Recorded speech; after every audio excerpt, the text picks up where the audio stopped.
Hello, I'm Christina, and today I'm going to be talking about how people are motivated, particularly when building a networking organization. The fundamentals of understanding people is essential. I think a lot of us understand, or think we understand our friends, family, colleagues, and people like that, but a lot of times we don't appreciate what motivates somebody to action. Now, in this networking opportunity, you will be building lists of people. You'll have people on social media. You'll have people perhaps within your messaging phone. You'll have people in various places that you will have their list, you like a listing of their names and their contact details. And you'll be wondering how to approach them. I mean, there are actually other materials on how to approach people, what to say to them, how to open a conversation again, perhaps if you haven't spoken to them for a long time, such as an icebreaker, or perhaps it's even in a situation where you've got a close friend and you need to break into the conversation about something completely different. There are other materials on this, and there are other teachings within the system, including Austin's teachings, whom you'll become familiar with. But in the meantime, let's talk about what motivates people. People are predominantly broken into a couple of categories. One is that they're people orientated, the other is that they're task orientated. They're either extroverts or they're introverts. And they tend to fall into these categories generically. It doesn't make them exactly who they are. It can their culture, their age, their normalities, their faith, their principles, how they were natured and nurtured makes a massive difference to how that translates into their behavior patterns, but it doesn't fundamentally explain how they actually tick. They tick by a fundamental thing. An extrovert obviously likes to chat and likes to talk to people, tends to like to connect. An extrovert personality perhaps might have more colour within their presence, more ability to say hop on a Zoom like this or hop on a face, if you like, a face video, something like that. Whereas people who are perhaps more introverted would find that more difficult, would perhaps appreciate more of an audio call. They will perhaps not be as colourful in their overall presence or as interactive in their engagement with another person. And so these fundamentals are literally that. How you approach a person in those two categories is fundamental to how you're going to then progress your conversation, your approach, and ultimately then becoming involved within the networking opportunity. And in life in general, when we're networking, when in life in general, when we're trying to connect to people, especially in this cyber world that we're now very much involved in, we tend to need to understand this perhaps more because, hey, it's so easy for people to ghost you, to blank you, to miss something. In this busy universe, it's easy for you not to have the right connection and then just go on by. They haven't even realized you were addressing them. Okay. We then get to the task and, if you like, the people elements.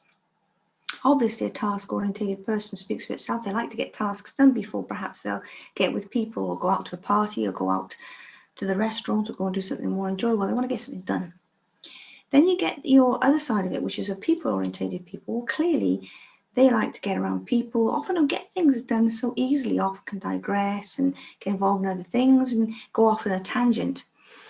And so if you're dealing with these different types of people, you've got to have different ways of handling how they actually behave.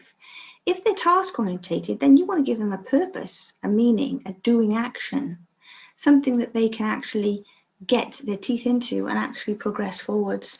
And so therefore your approach would be regarding that. It would be, this is designed to help you because of this. This will benefit you literally because of this. And if you do this action, you'll get the end result. If they're a people-oriented person, then you're clearly going to say to them that they've got an opportunity to get around other people who are like-minded, get around people who will open up opportunities for them, perhaps even have time to socialize and be around a more, clearly a more interactive process. Even if it's an online process, you still got that quality of being able to be involved with other people and that connection. So when we're thinking about that, we're thinking about how we're relating to the people and why we're saying the things we're saying to those people. When we're talking to extroverts, introverts, we're thinking about those things. Now, some of you are thinking people are a blend of those things. You'd be right. So, for example, I'm task and people. So when you would approach somebody like myself, you'd have to give me the happy sort of, hi, here I am, people element, but you'd also have to say to me, well, hey, we're going to get something done here. We're going to actually produce an end result, or we're going to go for this, or the idea of this is because. So you've got to match up your people a little bit with that and try and decide on how you're going to approach them. So you've got task-oriented people want to know the benefits, what to do, how they're going to do it, why they're going to do it. They're going to be demanding and they're going to be difficult, and therefore you've got to cut to the chase quite quickly. People-orientated people will be happy to talk to you, but they will want to know how they're going to be able to sort of engage personalities, be involved in things, get around people party, get around social elements to this, and the colour of life. They need to understand there's something going to be in there where they can get around those things, but they will digress. They will be easily dissuaded, easily distracted, and so forth. Therefore, you've got to get their focus points. And I think that's true of a lot of people today. Hey, we're living in a world that's just a mass of things. Introverts, in terms of networking, can be very good at doing that, but they would then have to understand that there's an element of a procedure behind things, that they can do things in a process and get an end result without having to expose themselves.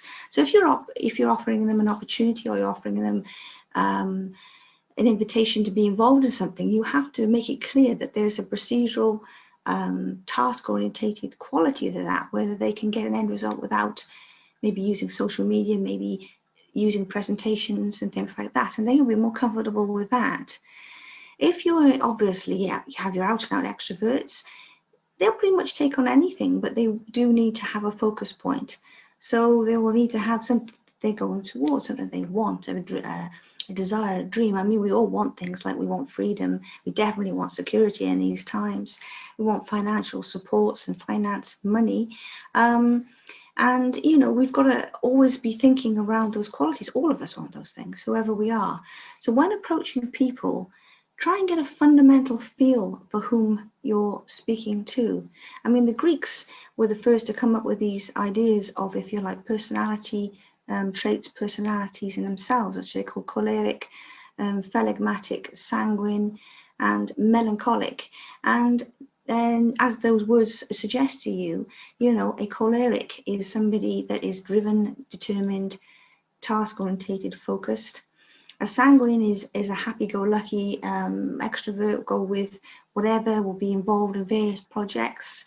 A phlegmatic is somebody that's quite peoply and still with the flow, but has a tendency to sort of let things flow on past them, easily digressed, very happy to please and be involved with people in a good way, very supportive. And then you've got your melancholics, whom are procedural and detailed and tend to analyse things, like to be behind the scenes. They can get over analysis of paralysis. And so these people and these qualities are important to understand whom you're speaking to. Now, with these aspects in mind, hopefully this will help you when approaching your people on your lists, in social media, when putting together interactive posts and things of this nature, so that you know how to then address that from there.